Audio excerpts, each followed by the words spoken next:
विधानसभा उपचुनाव में टोक उनियारा का चुनाव पूरे प्रदेश में सनसनी फैलाए हुए हैं। यहाँ का थप्पड़ कांड सब जगह गूंज रहा है और सब जगह इसकी चर्चा हो रही है और सब अपने अपने दृष्टिकोण से इसको लेकर बात कर रहे हैं। दरअसल टोक उनियारा के चुनाव में नरेश मीणा ने जिस ढंग से एसडीएम पर हाथ उठाया,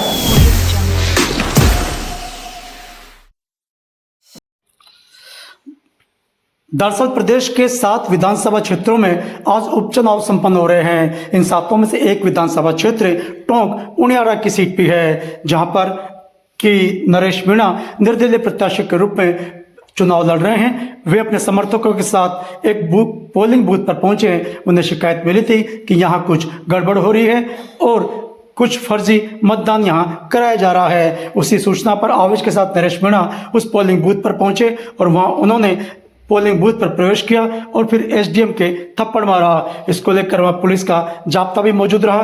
पुलिस ने उन्हें बाहर लेकर छोड़ा। उसके बाद वे गांव में पहुंचे और गांव में अपने समर्थकों के साथ घटनास्थल से निकलने के बाद धरने पर बैठ गए।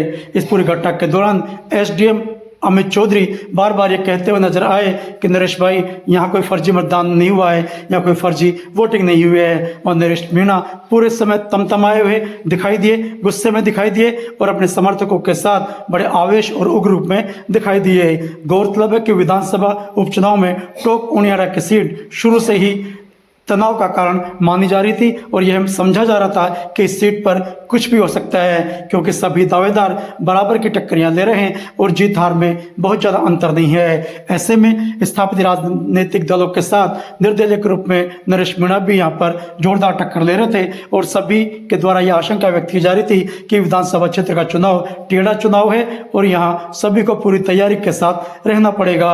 नरेश मीणा पिछले अनेक दिनों से अपनी ताकत दिखा रहे हैं। अपने समर्थकों के साथ चुनाव प्रचार में भी उन्होंने जमकर अपनी ताकत का लोहा मनवाया है और उनके समर्थकों की संख्या बड़ी ज्यादा है जो सदैव उनके प्रति समर्थक रहते हैं। ऐसे में टोक उनियारा में चुनाव कराना, शांतिपूर्ण ढंग से चुनाव संपन्न कराना जिला प्रशासन के लिए भी एक टेढ़ी खीर साबित हो रहा है। आज इस थप्पड़ कांड के बाद संपूर्ण देश में इसकी गूंज जारी है और लोग अधिक से अधिक इस घटना के बारे में जानना चाहते हैं। साथ ही यह भी समझना चाहते हैं कि आखिर पूरा घटनाक्रम क्या रहा। पूरी जानकारी फिलहाल नहीं आई है।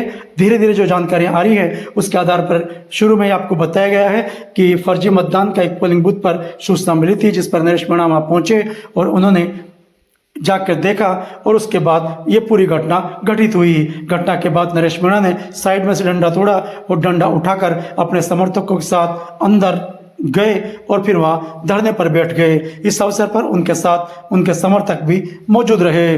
धरने पर बैठने के बाद नरेश मीणा अपने समर्थकों से बार बार बैठने का आग्रह करते हुए नजर आए।